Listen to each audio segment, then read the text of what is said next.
నమస్కారం city news కి స్వాగతం. ప్రజాయాత్ర ద్వారా జగన్ పాలనకు వీడ్కోలు పలకడానికి ఎన్నికల వరకు పాదయాత్ర ద్వారా ప్రజలతోనే ఉంటానని మాజీ మంత్రి ఆలపాటి రాజేంద్ర ప్రసాద్ అన్నారు. ప్రజల సమస్యలు నేరుగా తెలుసుకోవడానికి ప్రజల వద్దకే ఆలపాటి రాజేంద్ర ప్రసాద్ నినాదంతో మాజీ మంత్రి ఆలపాటి రాజేంద్ర ప్రసాద్ సోమవారం నుండి పాదయాత్ర చేపట్టారు. పాదయాత్రకు ముందుగా గ్రామంలోని తిరుపతమ్మ వినాయకుని దేవాలయాల్లో మరియు మసీదులలో ప్రత్యేక పూజలు నిర్వహించి పాదయాత్ర ప్రారంభించారు. జనసేన టీడీపీ నాయకులు కార్యకర్తలు ఆయనకు ఘన స్వాగతం పలికారు. ఈ సందర్భంగా మాజీ మంత్రి ఆలపాటి రాజేంద్ర ప్రసాద్ మాట్లాడుతూ జనసేన టీడీపీ పొత్తు ఏర్పడ్డ దగ్గర నుండి రాష్ట్రానికి ప్రజలకు మేలు చేసే విధంగా ప్రజలకు వివరిస్తూ ముందుకు వెళ్తున్నామని, టీడీపీ జనసేన రాబోయే ప్రభుత్వం స్వచ్ఛమైన పాలనతో పారదర్శకంగా రాష్ట్రాన్ని అభివృద్ధి పదంలో ముందుకు తీసుకువెళ్తుందని చెప్పారు. ఎక్కడా ఎప్పుడు లేని విధంగా బాబు ష్యూరిటీ భవిష్యత్తు గ్యారంటీ పేరు మీద ప్రజలను మేల్కొల్పే విధంగా చంద్రబాబు ముందుకు వెళ్తున్నారని వెల్లడించారు. రాజకీయాలు అపహాస్యమైన వేళ గతంలో ఎన్టీఆర్ పిలుపుతో అన్ని వర్గాల ప్రజలు తరలి వచ్చారని, జగన్ పాలన దెబ్బకి అదే తరహాలో చంద్రబాబు పిలుపుకి అన్ని వర్గాల ప్రజలు ముందుకు వస్తున్నారని ఆలపాటి రాజేంద్ర ప్రసాద్ వెల్లడించారు. జగన్ పాలనలో రాష్ట్రానికి పట్టిన చీడపీడ వదిలించడానికి ప్రజలందరూ సిద్ధంగా ఎదురు చూస్తున్నారని చెప్పారు. జగన్ ప్రతిపక్షంలో ఉన్నప్పుడు ప్రజలకు ముద్దులు పెట్టి అధికారంలోకి వచ్చాక పరదాల పాలన చేస్తున్నారని ఆరోపించారు. జగన్ అధికారంలోకి వచ్చాక ఇసుక దోపిడీ, మద్యం ఏరులై పారుతుంది. మైనింగ్, సహజ వనరులు ఏ ఒక్కదాన్ని వదలకుండా దోచుకుంటున్నారని దుయ్యబట్టారు. ఈ ప్రభుత్వం దిగిపోయే వరకు ప్రజలతో కలిసి జనసేన టీడీపీ ఉమ్మడి పోరాటం సాగుతుందని ఆలపాటి రాజేంద్ర ప్రసాద్ తెలిపారు.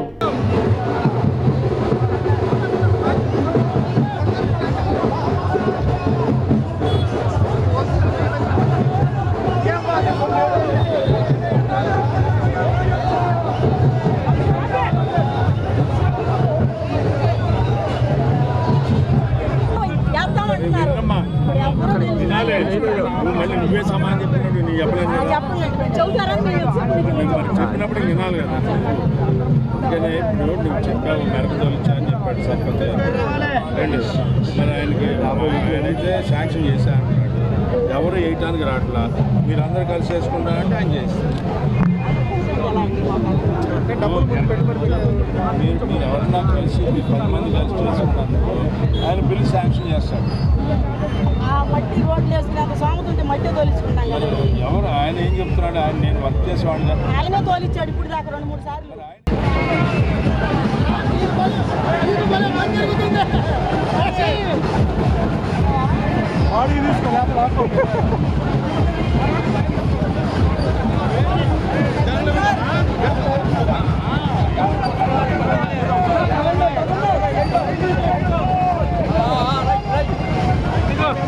జెండాలంటే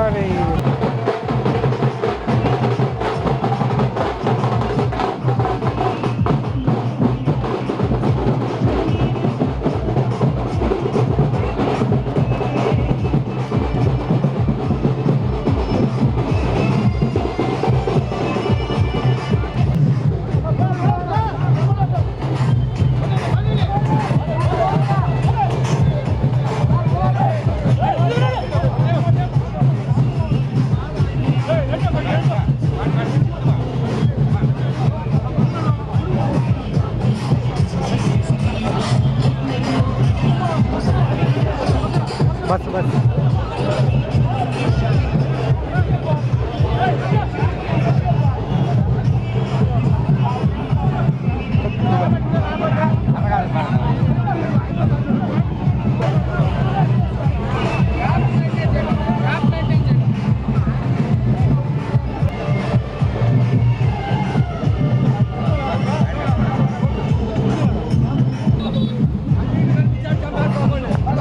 नडू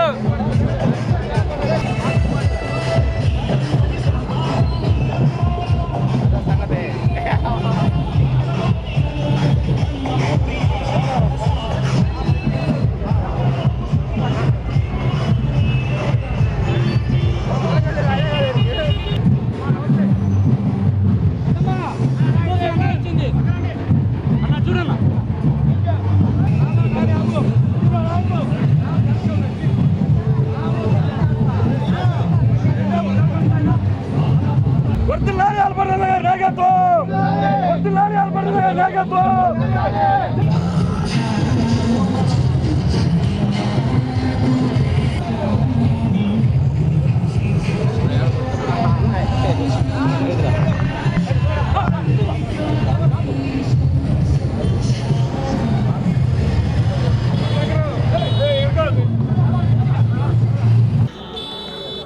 రోజున ఈ పాలనకి చరమగీతం పాడాలనేదే మరి ముఖ్యంగా ఈ నియోజకవర్గంలో చెప్పేది ఎక్కువ మాటలు, చేసేది శూన్యం. ఎందుకంటే ఏ గ్రామంలో తీసుకున్నా కూడా నియోజకవర్గ స్థాయి నుంచి రాష్ట్ర స్థాయి వరకు ఇచ్చిన హామీలు వట్టి నీటి మూటలుగా మారిపోయినటువంటి సందర్భంలో ప్రజలకి మేలు చేశామని సంక్షేమం ముసుగులో పేదవాడికి అందాల్సినటువంటి నిధుల్ని అవినీతిమయం చేసినటువంటి ఈ ప్రభుత్వానికి బుద్ధి చెప్పాల్సినటువంటి అవసరం. ఇదే సందర్భంలో ఎన్నికల మేనిఫెస్టో జనసేన తెలుగుదేశం పార్టీ పొత్తు ఏర్పడిన తర్వాత ప్రజలకి ఏం చేయాలి, ఏం చేస్తే సమాజంలో ఉన్న అన్ని వర్గాల ప్రజలు సామాజికంగా, ఆర్థికంగా, రాజకీయంగా ముందుకు నడవగలుగుతారు,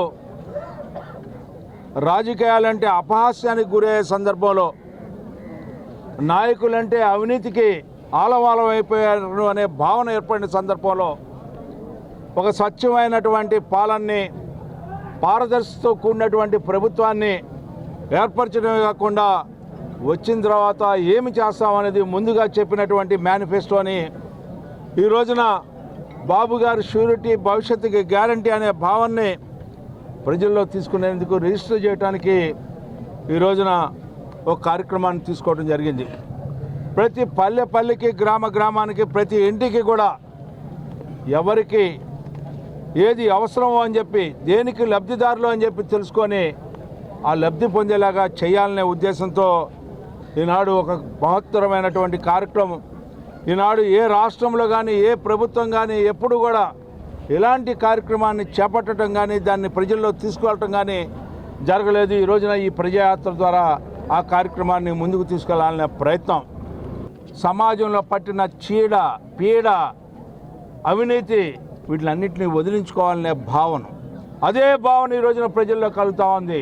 నిన్న కనిగిరి సభ కానీ, మరి నిన్న తిరువూరు సభ కానీ, ఆచండ సభ కానీ, ఎక్కడికి వెళ్ళినా కూడా జనం తండోపతండాలుగా ప్రజలు నీరాజనాలు పడతా ఉన్నారు ఈ పాలనని తుదిముట్టించడానికి. ఎందుకంటే ఈ రోజున జగన్మోహన్ రెడ్డి గారు పరదాలు కట్టుకొని వెళ్తూ ఉన్నాడు ప్రజల దగ్గరికి. బటన్ నొక్కడానికి పరదా కట్టుకున్నాడు, ప్రజలతో మాట్లాడటానికి పరదా కట్టుకున్నాడు. ఎందుకు పరదాలు కట్టుకుంటున్నాడు, ఎందుకు పచ్చని చెట్లను నరుగుతున్నాడు అనే దానికి అర్థం లేనటువంటి, అవివేకంతో కూడినటువంటి, ఒక చెట్టు పెంచాలంటే, ఒక చెట్టు పెరగాలంటే, అది ఒక మహావృక్షం అవ్వాలంటే కొన్ని ఏళ్ల తరబడి అయితే ఈ పాలనలో నిర్దాక్షిణ్యంగా మనుషుల్ని ఏ రకంగా రైతులు ఆత్మహత్యలు చేసుకుంటే ఈ రోజున పట్టించుకున్నటువంటి ప్రభుత్వం. కౌలు రైతులకి నేను ఏదో న్యాయం చేస్తానంటే ఇవాళ కౌలు రైతుల ఆత్మహత్యలు ఈ రాష్ట్రంలో 2వ స్థానంలో ఉంది అని చెప్పి, ఈ యొక్క రాష్ట్రంలో భారతదేశంలో 2వ స్థానంలో ఉంది. 3వ స్థానంలో రైతుల ఆత్మహత్య ఉంది. ఏం చేసావు రైతుకి? నీ తండ్రి చచ్చిపోతే పరామర్శల పేరుతో ఎన్నో ప్రాంతాలకు వెళ్ళావే. ఒక్క రైతు చనిపోతే ఒక్క రైతు దగ్గరికైనా వెళ్ళావా అని చెప్పి నేను అడుగుతా ఉన్నా. ఏమిటి నువ్వు పాటుపడిందని చెప్పి నేను అడుగుతా ఉన్నా. ఉచిత ఇసుక విధానం, ఈ ఊళ్ళోనే ఒక కార్మికుడు చనిపోయాడా లేదా అని చెప్పి సందర్భంగా నేను అడుగుతా ఉన్నా. ఎందుకు చనిపోయాడు? ఎప్పుడైనా చనిపోవడం ఉందా?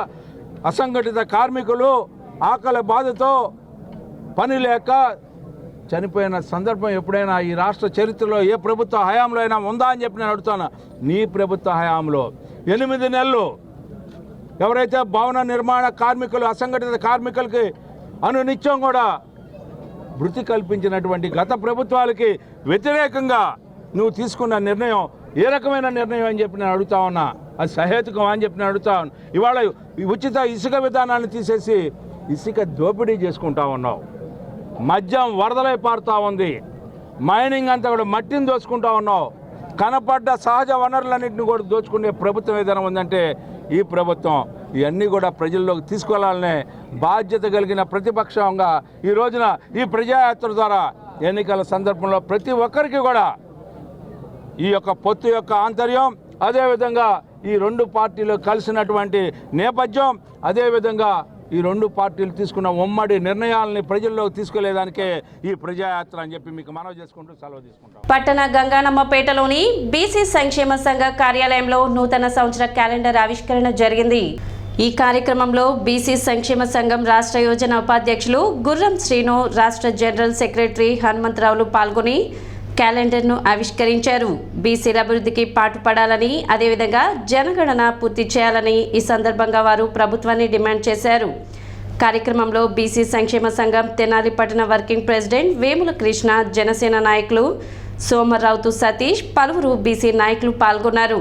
మా రాష్ట్ర అధ్యక్షులు కేశన్ శంకర్రావు గారు, మరి అదేవిధంగా యువజన అధ్యక్షులు క్రాంతి కుమార్ గారు అన్న ఆశీస్సులతో ఈ కార్యక్రమం జరుగుతూ ఉంది.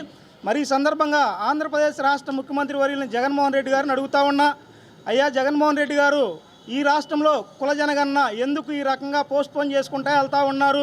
మరి నవంబర్ 17వ తారీఖున వచ్చి 21వ తారీఖు కుల జనగణన జరుపుతామని, 21 నుంచి మరలా 27కి మార్చడం, 27 నుంచి మరలా 10వ తారీఖు మార్చడం, 2 రోజుల కిందట మరలా ఈ నెలలో కుల జనగణన జరుపుతామని బ్రహ్మాండంగా ఫోన్ నెంబర్లు మార్చినట్టుగా ఈ రాష్ట్రంలో కుల జనగణన మారుస్తూ ఉన్నారు.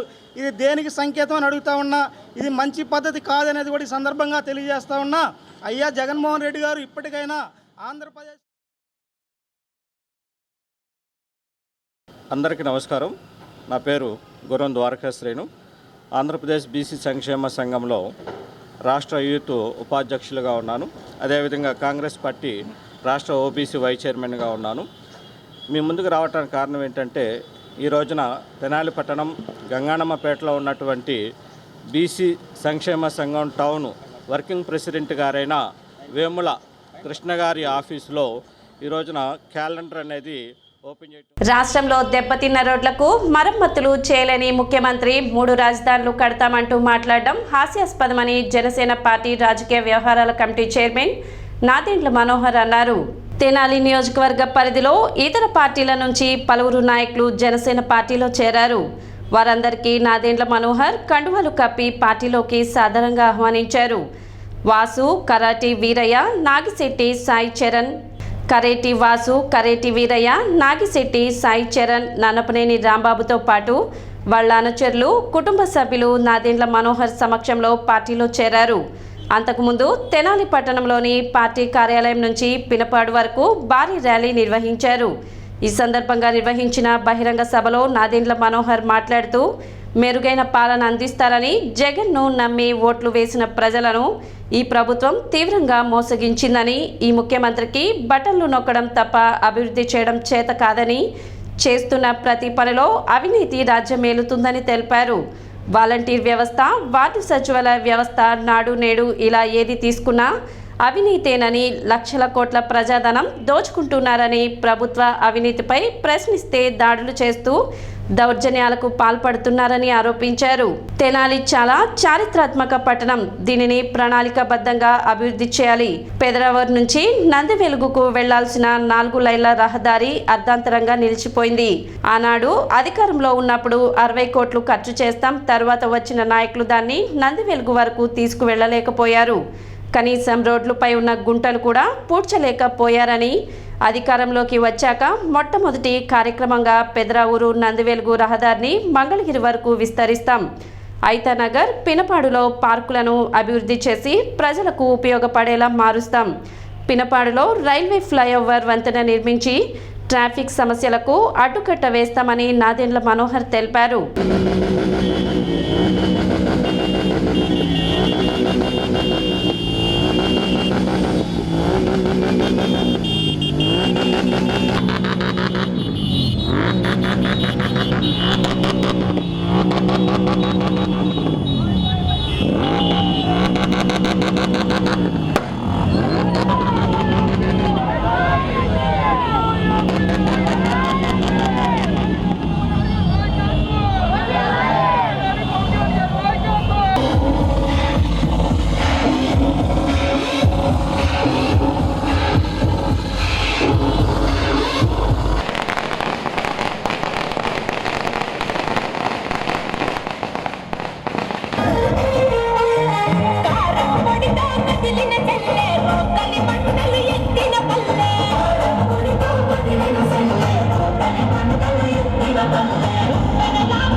జ్యోతి, మల్లేశ్వరి, అంకమ్మ, నాగమణి,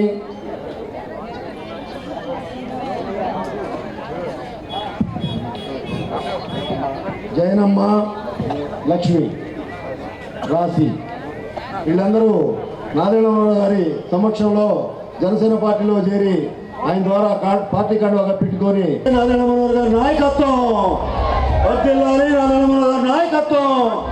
జై జనసేన, జై జనసేన, జై జనసేన.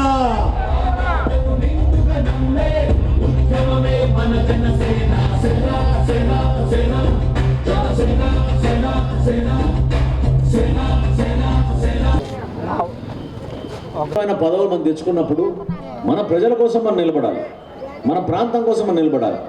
ఇప్పుడు దారిలో నేను వస్తున్నప్పుడు నిజంగా నాకు కళ్ళలో నీళ్ళు వచ్చినాయి. ఒక ముసలాయన పాపం పరిగెత్తుకుంటూ వచ్చి బలంగా నా చేతులు పట్టుకుని, నువ్వు నా బిడ్డకు ఉద్యోగం ఇప్పించావు నువ్వు ఆ రోజున అని ఆయన చెప్పాడు. ఇప్పుడే ఒక మహిళ ఆ రోజున పెన్షన్ మీరే ఇప్పించారు నాకు అని ఆమె గుర్తు చేశారు. ఒక యువకుడు బహుశా 12-13 సంవత్సరాలు కూడా ఉండవేమో గుర్తు చేస్తున్నాడు. వీళ్ళందరూ మర్చిపోతే ప్రభుత్వ వైద్యశాల కట్టించాం, స్టేడియం కట్టించాం, ఈ ప్రాంతానికి ఈ విధంగా అభివృద్ధి చేస్తామని వాళ్ళు గుర్తు చేస్తున్నారు. అంటే నిజంగా నిజాయితీతోటి పనిచేస్తే, మన ప్రాంతానికి మనం అంకిత భావంతో పనిచేస్తే, ఒక చిత్తశుద్ధితోటి 10 మందిని కలుపుకొని ఎవరికి హాని జరగకుండా కులాలకు అతీతంగా, మతాలకు అతీతంగా, ప్రాంతాలకు అతీతంగా మనం పనులు చేసుకుంటే ఎందుకు మనం అభివృద్ధి సాధించుకోలేము? మీ కళ్ళ ముందే కనపడుతుంది. మీకు పెదరావరం నుంచి నందివెలుగు వరకు వెళ్ళాల్సిన 4 లేన్ల రహదారి రోడ్డు ఎందుకు ఆగిపోయింది 10 సంవత్సరాల నుంచి చెప్పండి. ఆ రోజున 60 కోట్ల రూపాయలు తీసుకొచ్చి కాలువలపైన అంత అద్భుతంగా మనం నిర్మాణం చేసి, రిటైనింగ్ వాల్స్ అంటారు, ఒక డ్యామ్ కట్టినట్టు కట్టాం. ఆ రోజున అంత అద్భుతంగా మనం ఏర్పాటు చేసుకుని 4 లేన్ల రహదారి మనం కట్టుకుంటే కనీసం మనం నందివెలుగు వరకు వెళ్తున్నప్పుడు వాళ్ళు ఇబ్బంది కలగకూడదు. ఎట్టి పరిస్థితుల్లో కూడా నేను మీకు మాటిస్తున్నాను, నందివెలుగు పెదరావరం రోడ్ ఏదైతే మనం ఆ రోజు నిర్మాణం ప్రారంభించామో ఆ రోడ్డు రేవేంద్రపాడు మీదుగా మంగళగిరి వరకు 4 లేన్ల రహదారి పూర్తయ్యేటట్టు మొట్టమొదటి కార్యక్రమం చేస్తాను మీకు మాటిస్తున్నాను. ప్రతిరోజు ప్రయాణం చేస్తుంటే ఎన్ని గుంటలు, కనీసం గుంటలు కూడా పూడ్చుకోలేకపోయినా ఈ ప్రభుత్వం ఏం చెప్తాం వీళ్ళ గురించి చెప్పండి. నమ్మారు, మన అందరం కూడా చాలా మంది నమ్మారు. 151 స్థానాలు జగన్మోహన్ రెడ్డి గారికి వైఎస్ఆర్సీపీ ప్రభుత్వానికి ఆ రోజు కల్పిస్తే మెరుగైన పరిపాలన అందిస్తాడు, రాజశేఖర రెడ్డి గారి లాగా వాళ్ళ అబ్బాయి కూడా పరిపాలిస్తాడు నమ్మారు ప్రతి ఒక్కరు కూడా.